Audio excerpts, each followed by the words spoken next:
If your garment is just really big in the back, so say you cut your size and the front's feeling pretty good, or maybe you just feel like, oh shoot, maybe I should have gone down a size, or maybe the length is a great fit for you, but the circumference is not a great fit for you, and you're having fullness or it's tight all down the entire back of your garment. You can see here when I put the armhole where it's supposed to be, as if there was a sleeve there or something, we're getting all this bagginess all the way top to bottom there. And that's what it's going to look like. It's going to look kind of sloppy on your back. You're going to see some vertical wrinkles. That's going to indicate a circumference issue rather than horizontal wrinkles. And it's probably going to just feel a little bit, if it's a fitted garment, it's going to feel a little bit like you're trying to get it to sit properly, and it just won't because it's just too loose and it's kind of trying to find a place to settle. And if it's a really loose garment, it's probably feeling really sloppy on you, and you're just feeling like, okay, maybe I wanted something a little bit more fitted or a little more to the frame of my body. So if you're feeling like this is just a little too loose, and I'm going to show you one that looks a little too tight, I have a whole back adjustment that I can show you.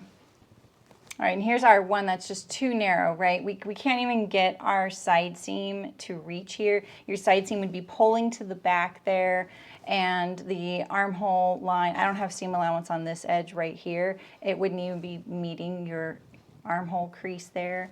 And it's feeling really tight back there. This is going to be a good adjustment for you. And I'm going to show you how to do this on a cut-on sleeve, a raglan, and princess line bodices.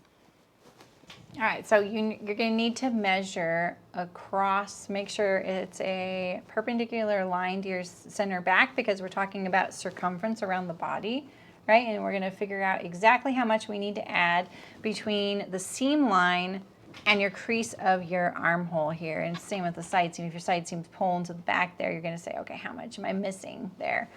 Now, if your back is too loose, and you can kind of pinch out what you need to remove, that's what we're going to focus on as far as like what we want to get rid of there. And you could try and pinch it out, you know, take it off of yourself, pinch it a little bit and pin it and try it back on with a little bit of trial and error, or maybe film yourself back there. That's how I like to do it.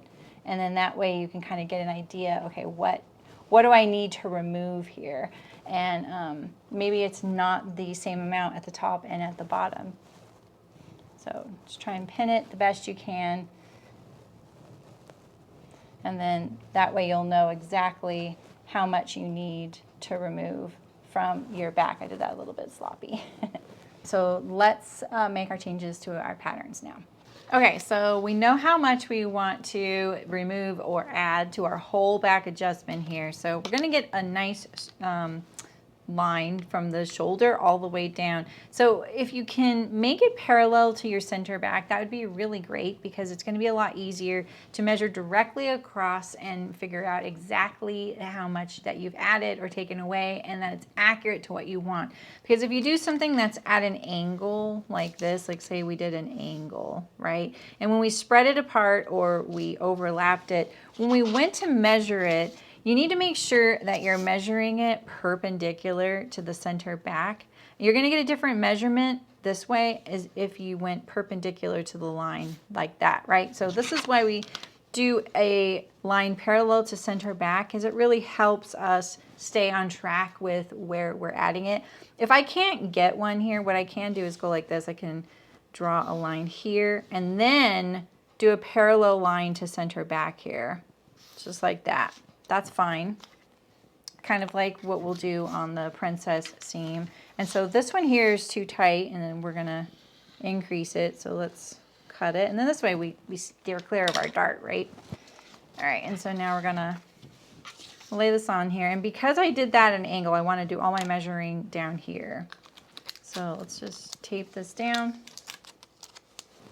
And we're gonna add the amount we wanted that we pinched, the full amount, right? Like this.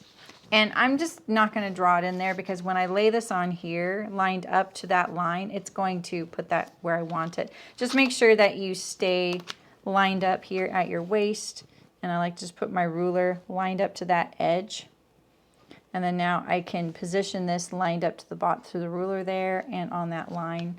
And then we've added the exact amount we need, because remember, this is a circumference adjustment. So we're really trying to focus on only adding what we need that goes around the body. And we want to make sure we actually do add it and we don't add too much or too little. All right, so we have our amount there. And down here, this is pretty easy to true usually. Just connect your waist there. And the only seam we've affected is the waist and the shoulder. The waist, if this is a shirt, then you don't really have to worry about that. You've increased your hip, but you needed it because it was too tight across the back.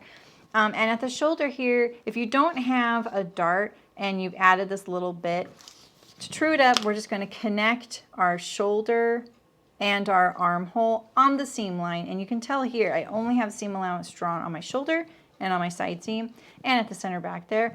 And so we can easily see exactly where that shoulder point is. So make sure that you're only drawing on your seam line. If you have seam allowance here, you know, if you had seam allowance here, you would know that this intersection is right there, right? If that was, well, this is the seam line right here. This is the intersection right there. So we're going to add the points. Because I have a dart here, we're going to close the dart and true it up. So I'm only showing you with dart just in case you have it.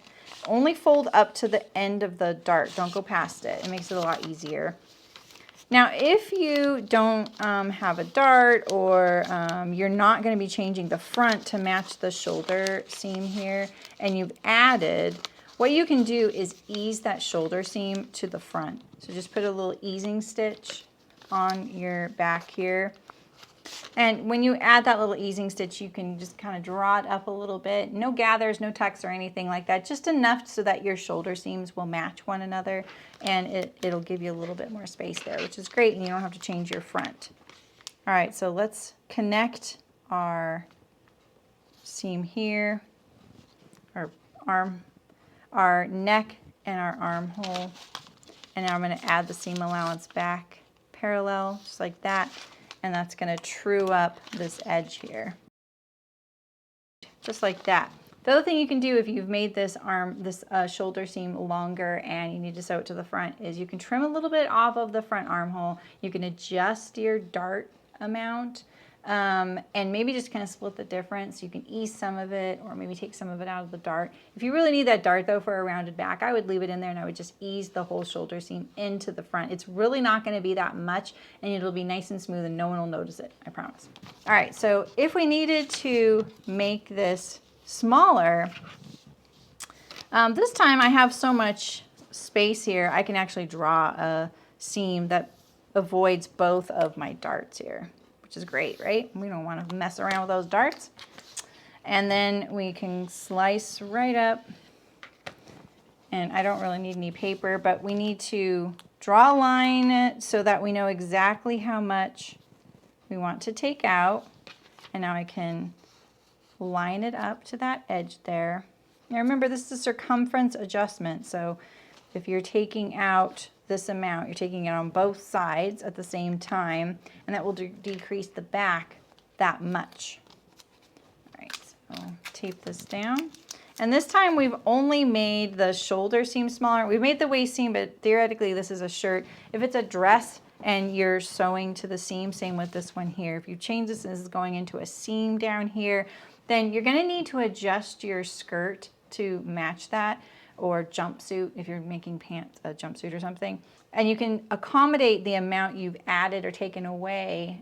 Just make sure that you try and keep it to the back. So if you've taken out or added 3/4 of an inch across your back, keep that same amount adjusted to the skirt or pants that you're attaching it to. And you can do that with the center back seam, darts, side seams, anything. Just make sure that you keep track of that amount and evenly distribute it. And if you're only working on a half a pattern, you only have to take out half the amount, so don't forget that either. And then same here up here, you're going to ease that into the shoulder if you need to. This time you're going to be easing the front shoulder into the back because we made the back a little bit smaller. And we can, all right, so same thing, fold our dart, don't go past the vanishing point. Line up your neck and your armhole along the seam line, connect the dots there, just like that. And then I should have put a little bit of paper back there, and then we would trim it off, and then we'd have our trued shoulder.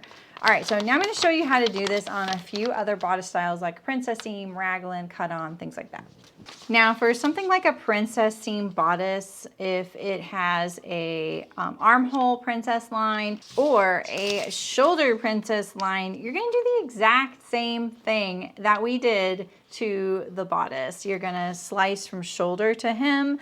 And again, if this is getting really narrow, you know, you can do something like, we can get a straight line up to like here, but we can't go all the way up. You know, maybe this is a really wide boat neck or something like that. You can do this at an angle like this, and just make sure that when you're slicing and then you're spreading and overlapping, that you measure across this area down here and you line it up with here.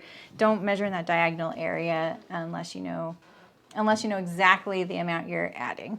All right, and so that's pretty easy with your princess seam bodices here. And your cut-on is also going to be very straightforward. You know, we're going to do a straight line again. And then once we overlap, we're really only going to be affecting the line here. And you just want to true it from neck to hem once you've overlapped or spread and added what you needed. All right, for the raglans look like they're kind of complicated, but let me break it down for you. If you think of the raglan as, you know, this right here being your shoulder line, usually the green line is going to be the shoulder line of the garment there. And if you knew about your shoulder width about that, you could kind of go, okay, my shoulder's about right here. And so if you connected that, that'd be your armhole. There's your bodice, right? Something like that. So try not to get lost in the sauce here with a raglan. Be really literal about it. So if we want to add the whole back, we can add a line again, just straight through here, right? And we're up in this area here because it's going to intersect the shoulder. So we're going to be able to add that. Now this right here, that line corresponds to here, right here. So if you wanted to add it down here, if you wanted to add it up here, just think of this being very literal and where that touches. So if that's where that touches, you can slice it and overlap or spread apart exactly what you do here. Or if you're feeling like, I don't want to mess around with that, Saremy, you can add a little piece of paper to your underarm if you're adding right here. And let's say we've slashed this, spread it apart a 1/2 inch. We can add that 1/2 inch right here.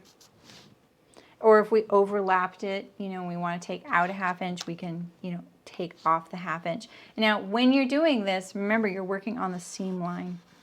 So make sure that you take off that 1/2 inch along that seam line here. Don't measure along this cut edge because you might have a really steep raglan point here. And if you measure along that and then trim it off, you might not trim anything off. You might be just trimming the seam allowance off. So make sure you're measuring on your seam line here. And then once you've added your 1/2 inch, again, you're gonna work on your seam line. So if this is my seam line here and this is my seam line here, I would connect my 2 dots there, add my seam allowance back in, just like that. Sorry, it's a little messy. And now we've added this whole amount right here. And we've got it all trued up. And this is another one where that's kind of sneaky with how this seam lines up. But this is how it sews together, right? This is your underarm. That's your sleeve now, right? So you just want to make sure you have a nice smooth transition here and right here. And that's okay to adjust that. So make sure you overlap it on the seam line there. And check it out. And you can add a little piece of paper here, or you can you can always fold it too, just to kind of keep it in check while you're working on it, just like this. You kind of go, okay, what do I want here? And you know, if this is taller, make sure you trim it or add to this one, and so that you get a nice smooth transition here. Because if you don't, you're just going to do it at the sewing machine anyway. So it's good to know and be aware of what's happening. Same with the hem here.